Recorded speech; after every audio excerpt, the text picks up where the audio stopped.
सबे गम के सीने से खुशियों का सूरज निकलने वाला है, और ये बड़ौदा की सौंधी सौंधी सी खुशबू कहती है अब जालिम का शासन बदलने वाला है।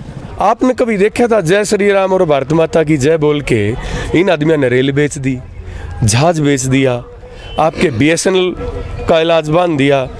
5-7 जो चैनल है ना, अर्णब गोस्वामी ऐसे बाजू से माके, आपका अंजना ओम कश्यप, बड़े बड़े चैनल 5 जहाज लेके तड़ गए, पाकिस्तान पर हमला कर दे, सामने चीन पर अटैक बोलते हैं। क्या जय श्री राम प्रभु श्री राम उनके नारे की आड़ में, उनकी नारे की आड़ में, उनके नाम की आड़ में आप लोगों का कत्ल करोगे? खासकर अगर आप पब्लिक के लीडर हो तो पब्लिक में जाके बीच में बात करो ना कि हमने ये किया किसान के लिए। बिल्कुल स्वामीनाथन जो MSP दी, हम एक बात करे धनखड़ साहब तू आज बयान दे दे और खट्टर ये कह दो कि हमने स्वामीनाथन को पूरा लागू कर दिया। मेरा नाम रणबीर है, अपने जिला पार्षद रहा हूँ मैं 10 साल जींद में। अच्छा। हाँ। तो अपने विचार के बड़ौदा हल्का जो इलेक्शन चल रहा है इसमें लेकर, बड़ौदा में तो जो मैं लगभग 8-7 दिन से हूँ, जो जनता की मैंने नब्ज देखी है, मेरे को ये लग रहा है ये भालू अच्छे वोटों से जीत रहा है। मेरे ख्याल में 30-35 हज़ार से जीत जाए कम से कम। अच्छा जी। कारण है उसका एक, क्या कारण? उसका कारण ये है कि ये मैं जीत सही देखी जाता हूँ, मैं कांग्रेस की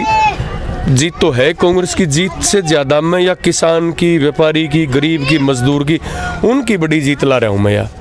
सब तो परेशान हैं, कर्मचारी सड़कों पे हैं, व्यापारी सड़कों पे हैं, और भाई जी किसान का तो जो मैंने धनखड़ साहब का बयान देखा, कल सुना, वो कह रहा था कि भाई हमने स्वामीनाथन को लागू कर दिया।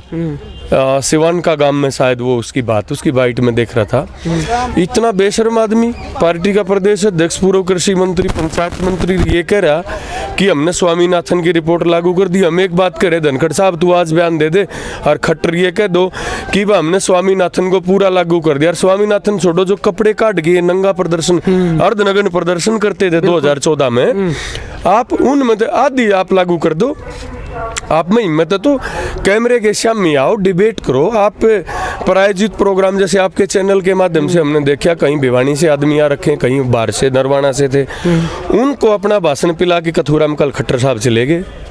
गांव के बहुत थोड़े आदमी थे तो उनको अपना भाषण दे के हमने ये कर दिया किसान के लिए, वो कर दिया। इतना डिस्टेंस था बहुत ज़्यादा कि लोग अपनी बात नहीं उठा सके। अगर आप पब्लिक के लीडर हो तो पब्लिक में जाके बीच में बात करो ना कि हमने ये किया किसान के लिए। बिल्कुल स्वामीनाथन जो MSP आप पहले पूछ रहे थे, आपने 3 ऑर्डिनेंस कब आते हैं, अध्यादेश जब आते हैं जब देश भयंकर आपातकाल में हो। हमारे देश में आपको बिल लेके आने चाहिए थे, संसद में, लोकसभा में, राज्यसभा में प्रॉपर उस पर बहस होनी चाहिए थी। आपने बहस नहीं करवाई, कोरोना का हवाला देके, और आप लोगों ने इतना बेहुदा तरीके से कोरोना का हवाला देके वो अध्यादेश पास कर दिए। जब ये अध्यादेश पास कर दिए, किसान की जो गर्दन काटने का काम आप लोगों ने किया, तो आप चौथा बिल MSP रिटर्न में कर दो ना, जैसे कैप्टन साहब ने कर दिया पंजाब विधानसभा में। क्या मनसा लगा आपने फिर रिटर्न में क्यों दे रही सरकार? रिटर्न में इसलिए नहीं दे रही कि अडानी और अंबानी की सरकार है। आपने कभी देखा था जय श्री राम और भारत माता की जय बोल के इन आदमियों ने रेल बेच दी, जहाज बेच दिया, आपके BSNL का इलाज बांध दिया, आपकी जो ये बीमा कंपनी थी LIC वगैरह, हर चीज़ की तो नीलामी कर दी। बचा के है। अब ये कह गए, एक बात कही, 53 साल में खट्टर साहब बोले हो है कुछ नहीं हरियाणा में। अरे 53 साल में अधिकतर चौधरी देवीलाल के साथ हो, चौधरी बंसीलाल के साथ हो, तू भी तो था सरकार में, वो अलग बात है। जब तू इन्वर्टर बैटरी बेचा करता, कपड़ा काम कराया करता, वो अलग बात है। जब तू इन्वर्टर बैटरी बेचा करता, कपड़ा काम कराया करता। लेकिन भारतीय जनता पार्टी, रामविलास शर्मा जी मिनिस्टर थे, हम भी जिला परिषद के मेंबर थे उस समय, तो आप लोग इसमें साझेदार तो थे।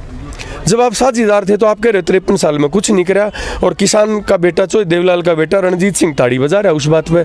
मैं तो चौधरी रणजीत सिंह को भी लानत भेजता हूँ इस बात पे। वो वैसे बहुत आदरणीय सभ्य आदमी है, लेकिन कुर्सी का मोह इतना भी प्यारा, इतनी भी नहीं प्यारी होनी चाहिए कुर्सी कि आपके बाप को कोई ये कह रहा है कि 53 साल में आप कुछ भी नहीं किया।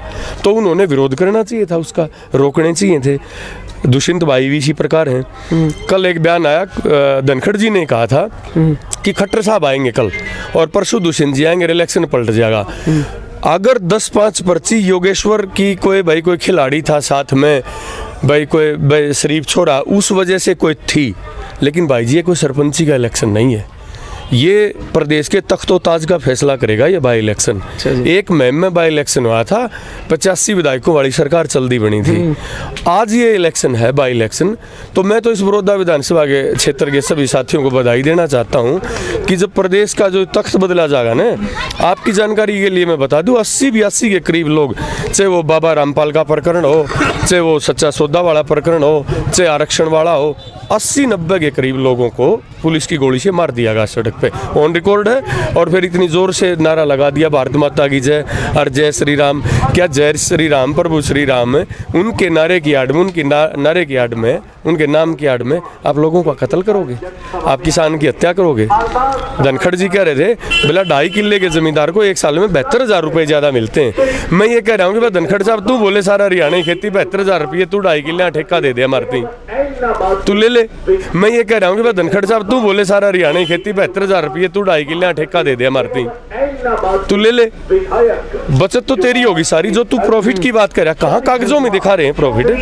ये हकीकत ये है कि, और आप जो साथी आप लोग मेहनत कर रहे हो, ये सच्चाई में ये नहीं कह रहा किस पार्टी की आप दिखाओगे, लेकिन सच्चाई से रूबरू करवाना चाहिए। और ये जो आपकी मीडिया है इनको मैं बधाई देना चाहता हूँ।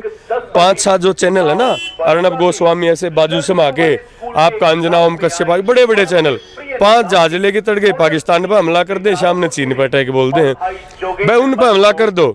लेकिन यार किसान की भी तो देखो, आप किसान मरण लग रहा है। आपने बिहारी मजदूर देखे होंगे, एक कोई गर्भवती है, कोई औरत रोड पे चल रही है, बच्चा पैदा करती है, बच्चे की मौत हो जाती है, और वो माँ आँखों में आंसू लेके उस बच्चे को रोड के किनारे गड्ढा खोद के वो दबा के वो कारोबार। कोई गर्भवती है, कोई औरत रोड पे चल रही है, बच्चा पैदा करती है, बच्चे की मौत हो जाती है, और वो माँ आँखों में आंसू लेके उस बच्चे को रोड के किनारे गड्ढा खोद के वो दबा के वो कारोबार आगे चला जाता है।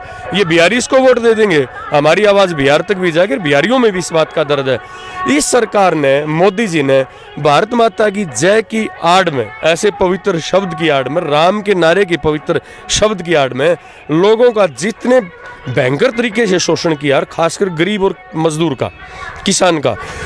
यार एक बात देखो, अमित शाह के बेटे की हजारों प्रतिशत जो प्रॉपर्टी है वो बढ़ रही है, अंबानी की बढ़ रही है, किसान की क्यों नहीं बढ़ रही, गरीब की क्यों नहीं बढ़ रही, मजदूर की क्यों नहीं बढ़ रही? बहाना एक कोरोना का, आपने और हमने, लोगों ने, गरीबों ने पैसे इकट्ठे करे, कहीं भंडारे लगाए, जो हमने सब कुछ करा वो सरकार ने अपने खाते में से डाली है। मैंने भी दिया यथासंभव मुख्यमंत्री राहत कोष में, लेकिन दान देके मैं ये सोचता हूँ कि पहली बार हमने दान दे के, आदमी ने पछताना नहीं चाहिए, लेकिन इन कसाइयाँ तक दान दे के पछताता हर आदमी। तो भाई जी सारांश ये है मेरी बात का कि ये इसको अपनी आईना दिखाने का काम करेगी बड़ौदा विधानसभा की जनता कि खट्टर साहब लोकतंत्र है। इस गांव का गरीब व्यक्ति भी जब एक वोट डालेगा तो देश के तख्तो ताज का फैसला करेगा। वो ये तेरे इंतकाल नहीं हो रखी है कुर्सी, तेरे को कुर्सी इसलिए जनता ने दी थी, तू गरीब का, किसान का भला करेगा। 85% अर्थव्यवस्था पशुपालन पर, खेती पे है हिंदुस्तान की। किसान को और मजदूर को इन लोगों ने मार दिया। यूपी में हिंदू मुसलमान फैला दिया, यहाँ जाट गैर जाट फैला दिया। तो ये जो डोंडरेबाजी इनकी अब नहीं चल पाएगी। और मुझे ये लग रहा है, वो मैं बड़ौदा की विधानसभा की जनता की नब्ज़ देख के मैं शेर के माध्यम से, मैं आपके चैनल के माध्यम से मैं कहूँगा कि सबे गम के सीने से खुशियों का सूरज निकलने वाला है। सबे गम के सीने से खुशियों का सूरज निकलने वाला है। और ये बड़ौदा की सौंधी सौंधी सी खुशबू कहती है अब जालिम का शासन बदलने वाला है। बहुत अच्छा जी, बहुत बहुत धन्यवाद आपका। एक मिनट। तो भाई आपने सुन लिया और बहुत बढ़िया बात बताई, और नहीं भीतर की बात, जमा जो भीतर की हुआ बात बताई। भाई आपने कितना दम लग गया, अपने सभ्य कमेंट के जरिए अपनी सोच, अपने विचार जरूर दियो। जय जवान जय किसान। हाँ जी भाई।